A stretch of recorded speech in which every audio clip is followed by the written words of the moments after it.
体こそ最強だ。行くか。スーパーサイヤ人ゴッドを超えた力見せてやる。スーパーサイヤ人ゴッドの上を行く力を見せてやろう。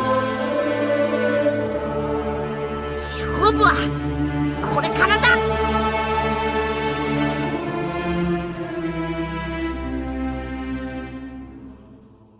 Allez, c'est parti, salut tout le monde, on se retrouve aujourd'hui pour parler ensemble du chapitre 47 de Dragon Ball Super. Alors ça fait un petit moment que j'avais pas parlé des chapitres sur la chaîne, non pas que j'ai pas aimé les précédents chapitres, hein, bien au contraire, mais j'avais pas grand chose de pertinent à dire sur ces chapitres qui n'avaient pas été déjà dit sur la toile, j'en avais brièvement parlé en live, pour ceux qui me suivent sur Twitch. Mais voilà, c'est vrai que j'avais pas grand chose de pertinent à dire, et petit aparté technique, bon, vous en aurez sûrement rien à faire, mais je tiens quand même à le dire, il est vrai que ça devient un petit peu compliqué sur YouTube, de faire des reviews de chapitres notamment, parce qu'on peut pas vraiment illustrer nos propos, et c'est vrai que c'est quelque chose qui me dérange un petit peu quand même, puisque c'est quand même plus sympa pour vous, et pour nous aussi, de pouvoir quand même un peu illustrer ce qu'on dit, faire un peu de montage, tout ça, et là c'est vrai que sur les chapitres de manga qui sont pas légalement sortis dans notre pays, ça devient un peu complexe d'illustrer ça, mais bon. Aujourd'hui j'avais vraiment beaucoup de choses à dire sur le chapitre parce que je l'ai trouvé ultra intéressant, et je trouve que de manière générale il y a pas mal de choses intéressantes à dire sur la manière qu'évolue Dragon Ball Super, et surtout le changement de ton qu'on a un petit peu sur le récit, la direction qu'est en train de prendre le scénario, et surtout ce côté assez grave, la voix qui part en couille, ouais. Ce côté assez grave qui revient dans Dragon Ball Super, et ça fait du bien parce que c'est quelque chose qui avait un petit peu disparu depuis le fameux El Famoso arc de Black Goku. Bon, je pense que vous en avez marre d'entendre ça, mais bon, voilà, on est pas mal. C'est vrai que bon, l'arc du tournoi du pouvoir, voilà, ça m'avait laissé un goût assez amer dans la bouche, et du coup, on a du mal à passer ça, et c'est vrai que quand on repense à l'arc Black Goku, tout ça, il y avait une certaine tension qui était présente, qui a un petit peu disparu du manga, et ça fait vraiment du bien de retrouver ça enfin dans Dragon Ball Super, hein, de voir du bon vieux Dragon Ball, j'ai envie de dire, avec un ton mature et assez grave, et donc, tout de suite, je trouve ça match et on se sent impliqué dans le récit, parce que j'avais du mal avec le tournoi du pouvoir. Alors je sais qu'il y en a parmi d'entre vous qui ont kiffé, et tant mieux, mais moi j'en fais pas partie, et d'autant qu'en plus, j'étais un petit peu plus un aficionados du manga. L'arc du tournoi du pouvoir dans le manga, c'était vraiment compliqué d'accrocher, donc ça fait vraiment du bien, voilà, de retrouver et de voir qu'on peut nous raconter du Dragon Ball. Alors c'est vrai que j'avais pas trop parlé des précédents chapitres aussi pour une autre raison, c'est que justement à cause, c'est pour ça que je revenais un petit peu sur le tournoi du pouvoir, à cause de ça, il y a eu tellement de promesses souvent de faites dans Dragon Ball Super, et on a tellement toujours été déçus après, que j'ai du mal à me laisser emporter par le récit, et même si les précédents chapitres, hein, avec le combat contre Moro, cette défaite assez cuisante de Goku et Vegeta, et puis bon, ces moments difficiles qu'ils sont en train de vivre, la perte de leur énergie, on sait pas trop comment ils vont faire, est-ce qu'ils vont la récupérer, tout ça, enfin plein de questions qui se posent, ce mystère qui entoure Moro, et puis cette façon assez particulière qu'il a de se battre. Du coup, tout ça fait que, voilà, on se sent hype, et en même temps, je me dis, oh là là, j'espère qu'ils vont pas tout faire capoter, que tout va pas s'écrouler comme un château de cartes, parce que voilà, c'est pas le premier arc de Dragon Ball Super qui fait beaucoup de promesses et qui s'effondre, mais là, j'avoue que le chapitre, pour moi, l'arc est en train de monter comme ça, et je me suis laissé complètement emporter dans ce chapitre pour pas mal de raisons, et pas forcément pour du combat ou quoi, parce que quand on compare au précédent chapitre où c'était quasiment que du fight, ici il y a quasiment pas de combat, et pourtant ça marche super bien, parce que j'ai l'impression qu'enfin Dragon Ball revient sur quelque chose d'assez basique, mais je trouve que dans la plupart des mangas shonen aussi, ce qui fonctionne bien, c'est de laisser le scénario monter comme ça, pas mal de petites mises en scène, de conversations, d'échanges entre les personnages, ça monte, et puis là, cliffhanger, bam, ça explose, ça part en fight sur quelques pages, mais t'as tous les enjeux qui sont venus petit à petit, et puis voilà, ça explose, et ça fonctionne. Que c'est vrai que quand tu en fait, enlève cette partie-là et que tu fais que du combat dans Dragon Ball, comme ça a pu être un peu le cas dans le tournoi de pouvoir, et tu te rapproches un petit peu de quelque chose qui ressemble plus à ce qu'on a par exemple avec Dragon Ball Heroes. Alors je parle de ça parce que, vu que je joue beaucoup au jeu en ce moment, j'ai voulu aller remater l'animé, parce que j'avais vu que le premier épisode, donc j'ai maté les 10 d'un coup, et mon dieu, c'est vraiment réduire Dragon Ball au plus bas niveau de ce que c'est, quoi. C'est juste du combat. Alors oui, ça peut être sympa à regarder, mais faut vraiment débrancher ton cerveau, et vu qu'il n'y a aucun quasiment en enjeu, bah voilà, ça devient triste en fait. Donc ça fait du bien de voir qu'on peut raconter une histoire avec Dragon Ball encore aujourd'hui. Bref, alors qu'est-ce qui hype autant la communauté? Alors, je pense qu'on est un petit peu tous unanimes, c'est notamment l'évolution de Vegeta. Vegeta, il est génial dans Stark, ça fait vraiment du bien de voir Vegeta. Alors, respecté ou pas, bon, on se doutait qu'ils allaient prendre une grosse défaite, mais je trouve quand même que, pour le coup, j'en avais déjà parlé lors de ma précédente review, qui avait tourné pas mal autour de ça, où je trouve qu'on respecte vraiment le background de Vegeta, vraiment l'évolution qu'il était censé avoir avec la fin de DBZ, et là ça va tellement dans cette lignée-là que je trouvais qu'il avait été un petit peu oublié par moments dans Dragon Ball. Bon, même si dans l'arc Zamasu, il y avait quelques petites références à cette évolution, on sent bien qu'il a changé, mais dans le tournoi du pouvoir, notamment, l'évolution de Vegeta, t'avais l'impression qu'il avait un peu mis de côté, on reparlait de sa fierté, ce genre de trucs, surtout dans l'animé, qui était un petit peu choquant, parce que justement, l'évolution du personnage, c'est faire, oui, c'est un Saiyan fier, mais quelque part, il a mis cette fierté dans sa poche et il se bat enfin pour les autres. Et là, on le voit vraiment, il y a des paroles très fortes qui sortent de la bouche de Vegeta, et notamment, voilà, on sert vraiment du background et de l'histoire qu'ont les personnages entre eux, et là, le fait, cette symbolique de revenir sur Namek, alors tout de suite, on a tous les flashbacks de l'arc Freezer qui reviennent, et ce qu'il y a de bien, c'est qu'en plus, le manga joue vachement avec ça, même, là, on sent la patte Toyotaro et le côté fanboy dans certaines cases, je pense notamment à des cases toutes bêtes, mais par exemple, quand Goku met sa tenue, vous savez, bah tout de suite tu vois ces passages, tu sais, quand il enfile ses brassards comme ça, t'as vraiment le même quasiment dessin que tu peux retrouver dans l'arc Freezer, ou je pense notamment à l'arc Cell quand il sortait de son coma, tu vois. C'est des images très très fortes dans le cœur des fans, c'est con, mais c'est des vignettes, moi, qui m'ont marqué, en fait. Et tu ressens un peu toute cette ambiance, et en plus, du coup, t'as le vécu des personnages et ces échanges très forts, notamment Vegeta, qui est avec le doyen, et qui lui dit... j'ai quelque chose à vous demander, en gros, et le visage d'un seul coup qui change de Vegeta, qui devient un peu plus grave, et tu sens le regret, du coup. Ça fait... J'aurais jamais pensé voir Vegeta comme ça, quoi. Le regret dans son visage. Voilà, qu'est-ce que vous pensez de moi après le massacre que j'ai effectué sur votre planète, en fait. Et donc, il dit le doyen, machin. Et là, ce visage aussi dur du Namek qui lui dit on pardonne pas si facilement, et tu sens il y a de l'amertume, même s'il explique que les Namek n'ont pas le temps d'accorder justement de se mettre là-dedans dans la vengeance, dans justement tous ces trucs-là, parce que c'est une perte de temps et ça ne fait que faire continuer le conflit. Eux, tout ce qu'ils désirent, c'est être en paix. Mais tu sens quand même que même s'ils disent ces paroles, dans le dessin, on nous montre que quand même il a encore quand même du ressentiment envers Vegeta. Mais en même temps, il a vu ce qu'il a fait, hein, il a sauvé le petit, machin et tout.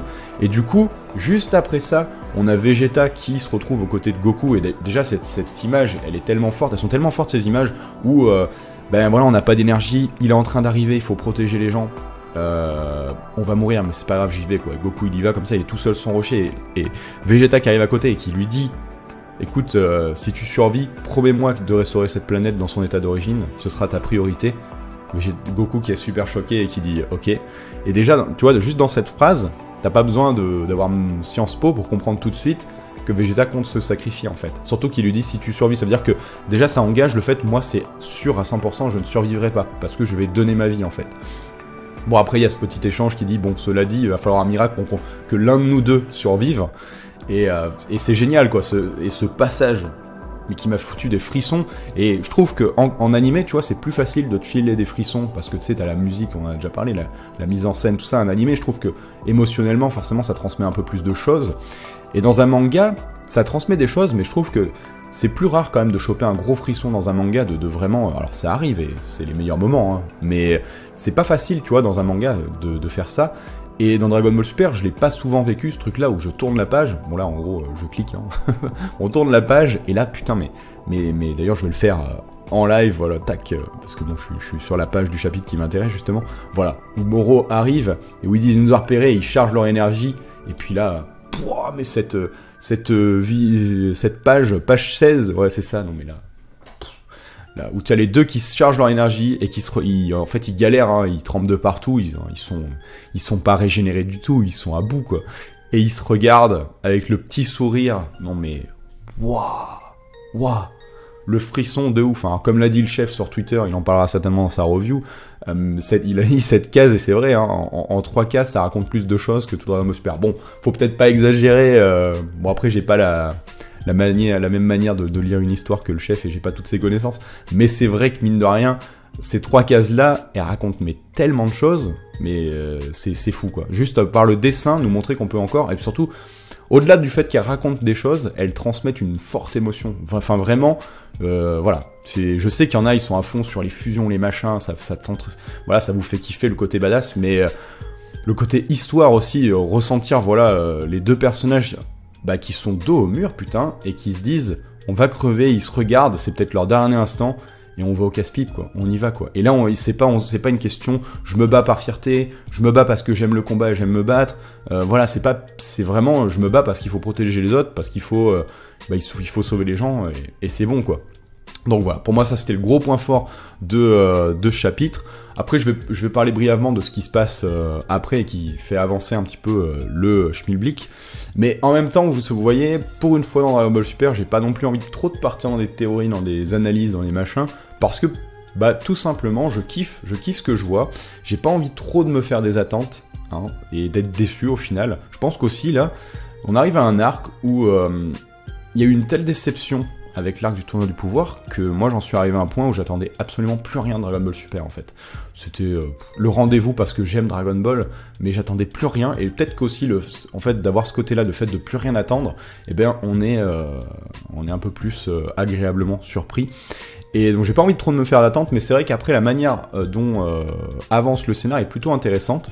J'ai beaucoup aimé ce qu'ils ont fait avec Boo, parce que c'est la grande question, avec cette histoire de grand Kaio, machin. Alors même si ça restera toujours ultra flou, mais ça je pense que c'est une des failles du scénar de base, cette histoire du grand Kaio qui est dans le corps de Boo, et on sait pas vraiment s'il a fusionné avec lui, s'il est dans un cocon dans Boo et qu'on peut le sortir. C'est un mystère. Là pour le coup, je pense qu'il faut appeler DB Times pour démystifier ce truc, parce que moi personnellement voilà, je trouve que c'est un des trucs qui est un peu mal expliqué dans la série en fait, parce qu'on nous explique qu'il avait absorbé ce grand Kaio, mais t'as l'impression qu'il a littéralement fusionné avec en fait, enfin c'est bizarre. Enfin bref, du coup, c'est vrai que scénaristiquement il s'en est bien tiré là pour le coup, Toriyama, ou Toyoro Taro, parce que c'est un peu flou quand même aussi qui raconte l'histoire ici, enfin bref. Et du coup, c'est vrai que le côté on fait revenir les souvenirs de Boo, et finalement Boo a assimilé les souvenirs du grand Kaio, et donc finalement il interagit comme s'il était lui-même le grand Kaio, et donc ça c'est plutôt pas mal. Visiblement il arrive à contrer la technique de Moro. Bon déjà le corps de Boo, la morphologie de Boo fait que il est pas sensible comme les autres aux attaques de Moro, même s'il y a des petits trucs qui me gênent dans le scénar, notamment en fait, Moro, j'ai l'impression qu'il utilise vraiment l'énergie de la planète, mais par moments, on en avait déjà parlé dans un autre chapitre où j'avais l'impression qu'il utilisait la lave ou les trucs comme ça, tu vois. Bon, je pense qu'il vaut plus le voir comme des attaques énergétiques, un peu comme un Kikoa, sauf qu'il se sert de l'énergie de la planète, parce que il y a quand même des phrases qui me gênent, notamment, maintenant on peut vraiment en parler, parce que je pense que la majorité d'entre vous ont quand même vu le film de Dragon Ball Super Broly, du moins je l'espère. Mais bon, voilà, quand je vois un Goku par exemple qui dit « Waouh, il est passé à travers les flammes, en gros il ne craint pas le feu, Boo », bon, ça n'a rien d'étonnant que Boo ça lui fasse rien, mais ça me chagrine parce que, voilà, si vous avez vu Dragon Ball Super Broly, les mecs se battent dans la lave. Ils sont dans la lave. Donc, alors, est-ce que c'est parce qu'il y a un manque de communication entre les deux? Mais bon, même, ça serait pas la première fois qu'on a déjà vu Goku ou quoi proche du feu ou genre de truc. Enfin, j'ai pas l'impression que les Saiyans, tu vois, moi, j'ai toujours vu un peu comme, vu que c'est des espèces de Superman, quoi, les gars, tu vois, et j'ai jamais eu le sentiment que la lave, le feu ou quoi, ça soit un élément qui puisse leur faire du mal, en fait, tu vois. Donc, c'est le truc qui me choque un petit peu, mais bon, c'est vraiment les détails, là, pour le coup, c'est Jean-Michel Détail, tu vois. Mais bon, voilà, c'est des trucs, des fois, qui sortent un peu du récit, où je peux pas m'empêcher de me faire cette remarque, mais depuis quand le feu, c'est un truc qui vous gêne? Alors, je préfère m'arranger le truc en me disant, après, on verra, là, pour le coup, le voir en animé, pour voir comment ils vont utiliser ça serait intéressant. Est-ce qu'en fait c'est juste de l'énergie en fait qu'il utilise? Enfin bon, bref, on s'en fout, c'est des détails à la con, mais bon voilà. Et du coup voilà, Boo qui est en train de revenir en mode badass, ça aussi c'est un gros point fort de ce manga, parce que dans Dragon Ball Super, putain, Boo il a servi à rien depuis le début, et c'était quand même le grand méchant de la fin de Z et de Dragon Ball en général. Donc c'est super de le revoir revenir en avant, d'être au premier plan, et là d'être en mode héros, en plus un petit côté badass, alors que voilà, c'est Boo quoi, hein. En termes de badasserie, le gros Boo, bon, c'est pas non plus... Mais du coup, voilà, c'est cool justement de voir un personnage un peu atypique comme ça, qui est mis en avant, et je suis curieux de voir ce qui va se passer en fait. Est-ce qu'il va défoncer Moro? Est-ce que retournement de situation? Après Moro, il manque pas beaucoup de Dragon Ball, Et donc voilà, bon après on se doute bien que l'histoire va pas se finir comme ça, donc il va forcément y avoir des rebondissements. Est-ce que pareil la technique qu'utilise Boo, est-ce que c'est lié par rapport à sa morphologie, ou est-ce que c'est grâce à ses souvenirs du grand Keiyo, il est capable de contrer Moro et il va l'enseigner après à Goku Vegeta? Ça pourrait être très comique d'ailleurs ce truc là, Boo qui enseigne un truc à Goku et Vegeta, je suis curieux de voir ça. Et pareil tiens, en parlant de Dragon Ball, revenons à Moro. Alors, on va pas repartir sur le débat quel vœu il pourrait faire. Honnêtement maintenant qu'il a récupéré sa jeunesse en absorbant l'énergie de Goku Vegeta, je suis un peu dans le flou sur le vœu qu'il pourrait aller faire. D'autant que bon là c'est Dragon Ball de Namek, donc elles ont pas non plus les pleins pouvoirs comme les Super Dragon Ball. Parce qu'on peut pas partir dans des délires genre il va supprimer les dieux et trucs comme ça. Là c'est Dragon Ball de Namek, donc elles sont plus puissantes que celles de la Terre, mais elles sont quand même limitées dans les vœux. Enfin bref, le débat des vœux, moi personnellement j'ai pas trop d'idées, donc si vous en avez, n'hésitez pas à vous exprimer. Mais c'est plus sur le fait que bizarrement il ressent, on dirait, la présence de Dragon Ball. Alors j'avais vu des remarques intéressantes un peu sur la toile de gens qui disaient ah c'est peut-être le créateur des Super Dragon Ball en fait, voilà, genre de théorie. Mais étant donné qu'il avait pas connaissance, il me semble, si je dis pas de bêtises, des Dragon Ball à la base, puisqu'il les a découverts en prison et c'est Cranberry qui lui en a parlé, il me semble. Je pense pas que le délire, voilà, ce soit le créateur des Dragon Ball et tout, de original, machin et tout, j'y crois pas. En plus, là, les périodes et tout de temps, même s'il est ultra vieux, je sais pas si ça correspond. Par contre, moi je pense plus sur le délire, il a l'air aussi étonné en fait, il a l'air vraiment étonné de voir qu'il peut localiser Dragon Ball. Et vu qu'on sait que Moro, il a une espèce d'affinité avec les énergies vitales, machin, des planètes qui peuvent absorber les trucs et tout, je me dis, peut-être qu'en quelque sorte, les Dragon Ball, ça émet une espèce d'énergie, et lui, c'est ça qu'il ressent. Parce que quelque part, Bulma, quand elle a créé le détecteur des Dragon Ball, c'est parce que les Dragon Ball, en fait, déploient une espèce de signal énergétique qui leur sont propres, une signature énergétique qui leur sont propres. Donc, du coup, je me dis, Moro, tout simplement, il peut peut-être tout simplement sentir ce truc-là. Hein. Là, pour le coup, c'est pas non plus cheater et abuser, et bon, ça reste dans la logique. Par contre, maintenant on va venir quand même, il est pas tout rose non plus, l'arc, il y a des petits trucs qu'on peut reprocher, il y a des petites failles dans le scénar, et notamment il y a un truc qui me gêne, c'est le temps. Le temps, alors j'ai relu les précédents chapitres avant de relire le dernier pour rester bien dans le truc, et t'as une semaine qui se passe pendant la régène de Goku Vegeta, et en fait, t'as l'impression que Moro, il met des plombes à se déplacer sur la planète, en fait, et ça, c'est assez gênant, je trouve. Je trouve qu'il y a un gros problème de temporalité dans ce chapitre-là. Alors, le temps, ça a jamais été le fort de Dragon Ball, encore plus de l'animé, mais là pour le coup c'est vraiment gênant quoi. Il devrait pas faire d'allusion au temps en fait qui passe, parce que ces allusions là en fait je trouve que du coup scénaristiquement elles collent pas en fait, ça colle pas du tout quand ils te disent oh il y a 3 jours qui sont passés, genre ils détectent Moro qui est en train de bousiller un village et de récupérer une Dragon Ball, ils disent il y a 3 jours qui est passé, et lui il dit la prochaine elle est là-bas machin, et Enfin, tu vois, du coup, alors après, je vois, quand il y a la conversation entre Goku et Vegeta au début du chapitre, ils disent, je crois, il doit avoir 4 Dragon Ball. Et après, quand t'as la vignette où, genre, il a l'air de se diriger vers eux, on voit qu'il en a 6. Donc, est-ce que ça veut dire qu'en fait, entre-temps, il a fait les autres villages? Et tu vois, il y a une petite ellipse temporelle. Enfin, je sais pas si ça vient de moi, mais je trouve qu'au niveau de la temporalité, c'est un petit peu le bordel. Donc voilà, ça c'était pour moi un des points négatifs du chapitre, ces histoires de temps. Mais sinon, dans la globalité, bon, c'est plutôt bon.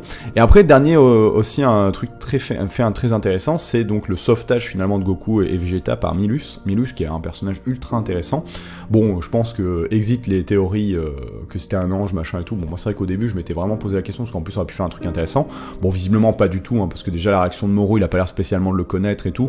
Mais il est quand même ultra chelou, parce que il a pas l'air ultra fort, mais en même temps il a des réflexes de malade le mec quoi, il esquive toutes les boules d'énergie, il arrive à le capturer avec son pistolet, bon ça la gélatine, enfin, je trouve que voilà, les idées sont super sympas, et en plus, encore une fois en termes de mise en scène, de découpage et tout ça pour le manga, limite là tu vois l'animation quoi, le bordel, quand il est sur le vaisseau comme ça, en mode super héros, le vaisseau il arrive, et là petit à petit t'as Milus qui arrive comme ça, et qui monte, et qui tire, il dégomme les 2 réacteurs, enfin voilà, des scènes qu'on n'a pas l'habitude de voir je trouve dans Dragon Ball, et qui du coup font super sympa, ça fait très super héros et tout, j'ai beaucoup aimé, et puis voilà, les esquives, la capture, un personnage qui est vachement intéressant je trouve, Milus, j'espère vraiment qu'on aura un peu plus d'infos sur lui, d'autant qu'il y a un mystère autour de lui, et on se rappelle des remarques de Vegeta envers Milus. Mais alors là, pour le coup, pareil, je suis paumé, j'ai pas trop d'idées sur le background de Milus, et pas non plus trop d'idées sur la direction du scénar, en fait. Qu'est-ce qui va se passer, sur quoi on se dirige, et justement, ça pour moi, c'est, je pense que je termine là-dessus, c'est le plus gros point fort finalement de Stark, c'est que, un peu à la manière de l'arc Black Goku, même si on avait compris les grandes lignes dès le début, on avait capté que Black Goku et Zamasu c'est la même personne, mais on savait pas trop où le scénario allait se diriger, et je trouve que en fait c'est là où c'est le mieux le manga, c'est quand tu sais pas en fait, tu sais vraiment pas, et il tarde qu'un truc, c'est le prochain chapitre, on n'a pas d'idée, enfin voilà. Moi personnellement, on peut partir après dans plein de théories loufoques, mais je préfère kiffer en fait. Enfin voilà, j'espère que cette review qui, ma foi, est assez longue finalement, vous aura plu. N'hésitez pas, c'est fait pour ça, à donner votre avis dans l'espace commentaire, c'est pas pour le référencement ou quoi que je dis ça, c'est vraiment parce que si je fais une vidéo où je donne mon avis, c'est pour avoir le vôtre et avoir un échange. Donc voilà, et puis si c'est un format qui vous plaît toujours, écoutez, on se retrouvera pour le prochain chapitre, en espérant être encore une fois agréablement surpris. Et puis je vous dis à la prochaine pour d'autres vidéos. Tchuss.